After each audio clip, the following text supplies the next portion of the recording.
Hello everyone, আসসালামু আলাইকুম। কেমন আছো তোমরা সবাই? আশা করছি তোমরা সবাই খুব ভালো আছো, সুস্থ আছো। আলহামদুলিল্লাহ, আমরাও বেশ ভালো আছি।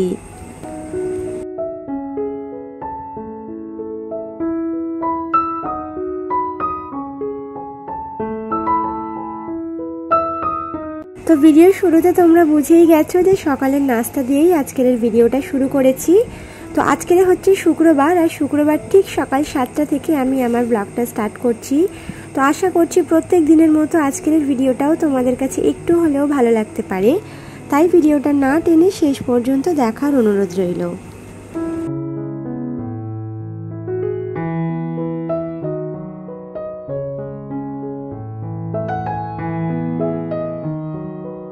তো ঘুম থেকে উঠেই সব থেকে প্রথমে ঘরটা হালকা ফুলকা করে ঝাড়ু দিয়ে নিয়েছিলাম।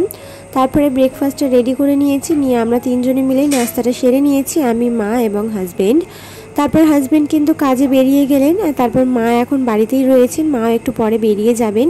তো মা যতক্ষণ বাড়িতে রয়েছে সেই ফাঁকেই চেষ্টা করছি কিছুটা কাজ এগিয়ে নিতে, কারণ মেয়েকে একা সামলে প্রত্যেকটা কাজ সামলানোটা আমার কাছে খুব একটা ডিফিকাল্ট ব্যাপার হয়ে যায়, যেহেতু মেয়ে এখন অনেকটাই বড় হয়ে গেছে, আর বড় হবার পাশাপাশি অনেক বেশি দুরান্তও হয়ে গেছে। তাই সংসারের কাজগুলো যে কিভাবে হয় সেটা আর বলে বোঝানোর নয়। তো সব থেকে প্রথমে জামা কাপড়গুলো ছাদে মেলে দিয়ে আসলাম, কারণ রোদ্দুর এখনও বার হয়নি। তো রোদ্দুর না হলেও হালকা ফুলকা হাওয়া বা তাপটা তো রয়েছে, সেই তাপের মধ্যেই কিন্তু জামা কাপড়গুলো কিছুটা হলেও শুকিয়ে যাবে। তো তবুও দিয়ে আসলাম। তারপর নিচে চলে এসে একটু বিছানাটা গুছিয়ে নেব, সাথে বেডশিট দুটো তুলে দেবো। আজকের আর কাচাকুচিটা করছি না, কারণ মেঘলা ভাব হয়ে গেছে, মানে মনে হচ্ছে বৃষ্টি এসে যাবে। তো আজকের আর কাচাকুচি করবো না, তুলে রেখে দিলাম, কাল সকাল সকাল ধুয়ে দেবো। তো বিছানার চাদর দুটো তুলে দিলাম, দিয়ে কিন্তু নতুন চাদর পেতে দেব। তো এখন বর্ষার দিনে না, এমনিতে একদিন দুদিন অন্তর অন্তর না চাদর কাচাকুচি করলে হয় না, কেমন একটা যেন ঘর থেকে কেমন গুমো গুমো একটা গন্ধ মনে হয়। তো সে কারণে 2 থেকে ম্যাক্সিমাম 3 দিন, এর থেকে বেশি আমি বিছানার চাদর এখন আর পেতেই রাখি না। যদিও আমার মেয়ে বেডের ওপরে কোনো রকমের হিসু ওকে করতেই দিই না, কারণ ও সবসময়ের জন্য ডাইপারই পরে থাকে। তো তবুও আর কি 2-3 দিন অন্তর অন্তর আমাকে বেডশিট চেঞ্জ করতেই হয়। আর এই যে নিচে যে একটা বিছানা মানে চাদর পেতে দিলাম, তো ওটা 1 সপ্তাহের একদিন আমি পরিষ্কার করি। আর ওপরের এই যে চাদরটা, সেটা কিন্তু 2 থেকে 3 দিন পর পর আমি ধুয়ে দিই। আর নিচের চাদরটা দেওয়ার কারণ হচ্ছে আমাদের বেডের ওপরে যেহেতু প্লাস্টিক পাতা আছে, তো শুধুমাত্র একটা প্লাস্টিক দিলে কি হয় বলো তো, চাদরটা না ঠিক মতো থাকে না, মানে সেট থাকে না, খালি এদিক ওদিক মানে গুটিয়ে যায়। আর নিচে যদি একটা চাদর এমনিতে পেতে দিই, তার উপরে যদি ওপরে একটা চাদর দিই, তাহলে চাদরটা না খুব সুন্দর টান টান থাকে, দেখতেও ভালো লাগে। তো বিছানার চাদর যদি টান টান করে না থাকে, তাহলে তো দেখতে ভালো লাগে না, আর ঘরটাও কেমন যেন অগোছালো লাগে। তো সেই কারণেই আর কি 2টো করে চাদর পাতা। তো ঘরের বিছানাটা তুলে চলে এলাম দালানে, এবারে কিন্তু বাইরের বিছানাটাও গুছিয়ে নেব। তো বাইরের চাদরের ক্ষেত্রেও ঠিক সেম একই জিনিসই আমি করি।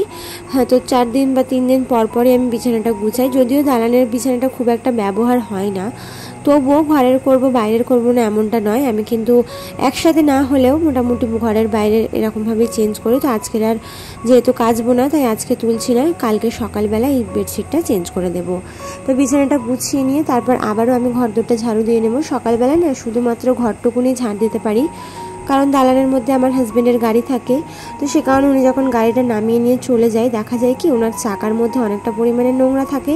তো সে কারণে আমাকে আবারও ঝাড়ু দিতে হয়, আর আবারও পোছাপুছি করতে হয়। তাই সকালবেলা অত তাড়াহুড়ো না করে আমি চেষ্টা করি উনি চলে যাবার পরেই কাজগুলো করতে, রিল্যাক্সে করতে পারি। আর তাড়াহুড়ো করা কাজ আর রিল্যাক্সে করার কাজের মধ্যে কিন্তু অনেকটা পরিমাণে পার্থক্য থাকে।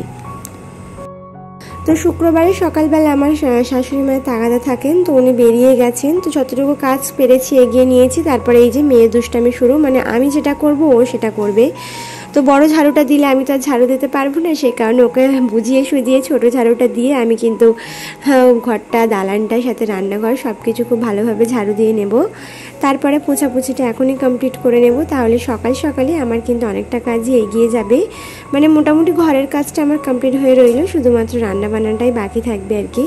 তো এইভাবে কিন্তু একটু গুছিয়ে কাজ করার চেষ্টা করি, যাতে নিজের অনেকটা পরিমাণে কাজটা রিল্যাক্সে হতে পারে, আর সেই সাথে কিন্তু মেয়েকেও সময় দিতে পারি, ইউটিউবকেও সময় দিতে পারি। তো এটাও তো এখন একটা আমার কাজের মধ্যেই পড়ে গেছে। তো প্রত্যেকদিন ভিডিও শ্যুট করা, এডিট করার সাথে মানে আপলোড করাটা খুবই কষ্টকর একটা বিষয়। তবু অভ্যেস হয়ে গেছে, এটা কিন্তু আমার প্রত্যেকদিন করতেই হয়, আমার একটা রুটিন হয়ে গেছে, তো কোনো সমস্যা হয় না।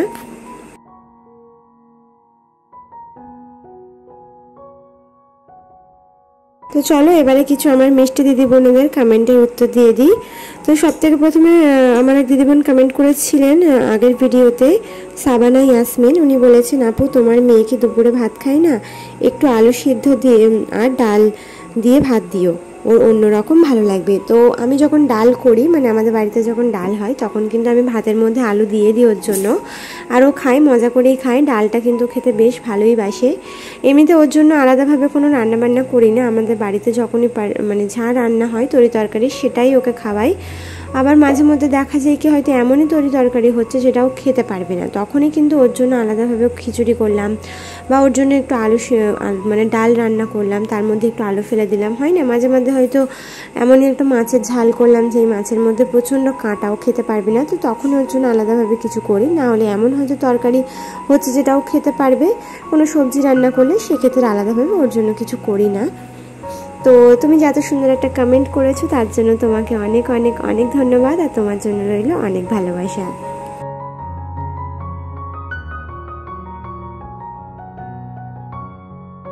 খাদিজা জান্নাত দিদিভাই কমেন্ট করেছেন, অনেক অনেক ভালোবাসা রইল, তোমার জন্য অনেক ভালোবাসা আর অনেক দোয়া রইল দিদিভাই। সুমাইয়া কবির কমেন্ট করেছেন, প্রথমে লাইক দিয়ে দেখে নিলাম আপু, খুব ভালো লাগলো। তো অনেক ধন্যবাদ আর অনেক ভালোবাসা রইল। তো আসল কথা, তোমাদের এত সুন্দর সুন্দর কমেন্টের জন্যই কিন্তু আমি প্রত্যেক দিন ভিডিও বানানোর জন্য একটা পজিটিভ এনার্জি পাই বলতে পারো, বা বলতে পারো একটা মনের জোর পাই ভিডিও বানানোর জন্য। তো তোমরা ভিডিও করার পরে মানে দেখার পরে অবশ্যই একটা করে কমেন্ট করো। কমেন্ট যদি আমার মানে কাজের মধ্যে কোনো ভুল ত্রুটিও থাকে সেটাও কিন্তু তোমরা কমেন্টের মাধ্যমে আমাকে ধরিয়ে দিও, তাহলে চেষ্টা করব নেক্সট টাইম থেকে সেই ভুলটা যেন আমার দ্বারা না হয়। তো আমি যেহেতু সংসার জীবনে একদমই নতুন, তাই ভুল ত্রুটি তো আমার থেকে হতেই পারে, তাই সেই ভুলটা যদি তোমরা দেখতে পাও বা তোমাদের চোখে পড়ে, তোমরা কিন্তু অবশ্যই সেটা কমেন্টের মাধ্যমে আমাকে জানাবে যে তুমি এই জিনিসটা ভুল করছো বা এরকমভাবে করবে না, তাহলে নেক্সট টাইম থেকে সেই জিনিসটা আমি কিন্তু শুধরে নেওয়ার চেষ্টা করব। তো তোমাদের কাছ থেকেও আমার অনেক কিছু শেখা হবে, শেখার তো কোনো বয়স হয় না, হ্যাঁ, তো এটাই আমি মনে করি। তো তোমরা যদি কিছু সাজেশন দাও তাহলে কিন্তু আমি সব থেকে বেশি খুশি হব।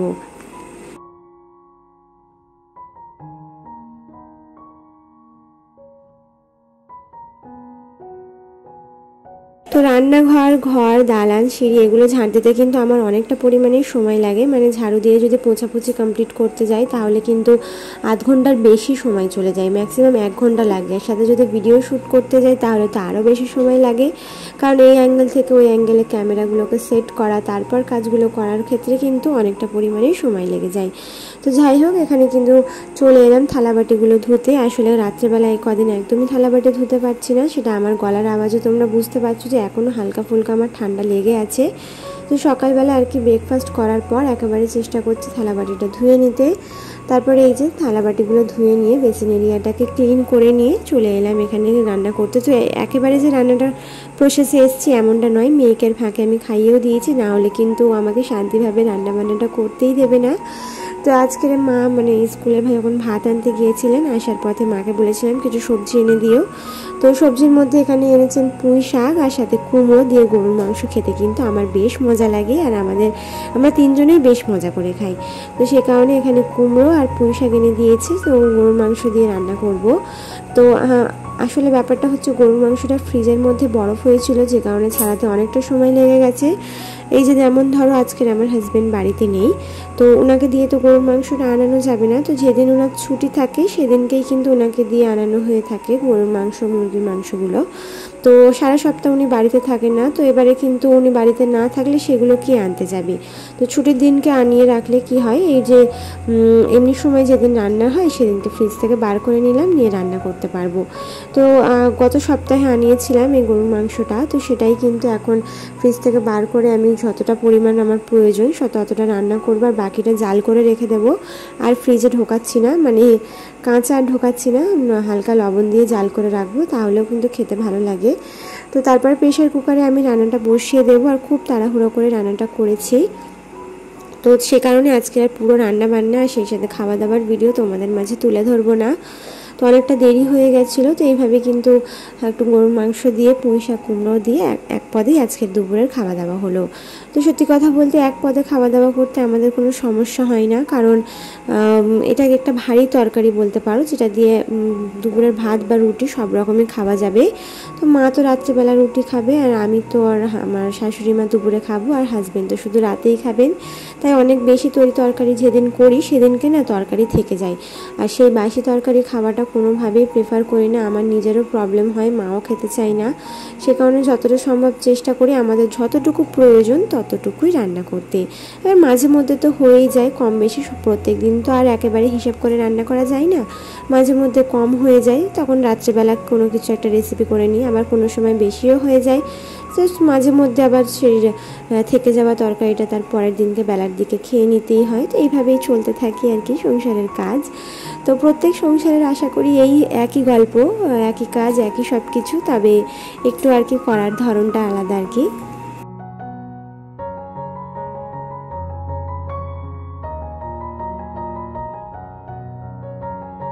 তো এখনও পর্যন্ত যেই দিদি বোনেরা আমার এই ভিডিওটা দেখছো, আমার ভিডিও দেখতে যদি ভালো লাগে আর এরকম ধরনের ভিডিও তোমরা যদি আরও দেখতে চাও, তাহলে অনুরোধ করব আমার চ্যানেলটিকে সাবস্ক্রাইব করে অবশ্যই বেল আইকনটা প্রেস করে দেবে।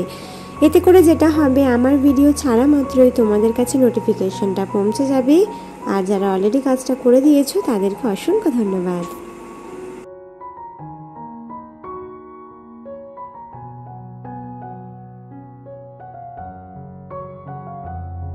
তো দুপুরে খাওয়া দাওয়া করে ঘুমাচ্ছিলাম, হঠাৎ করে হাজব্যান্ড 5টা নাগাদ বাড়িতে ফিরে এলেন, বললেন কাজ আজকে আর হবে না, কালকে সকাল থেকে আবার বেরোবেন।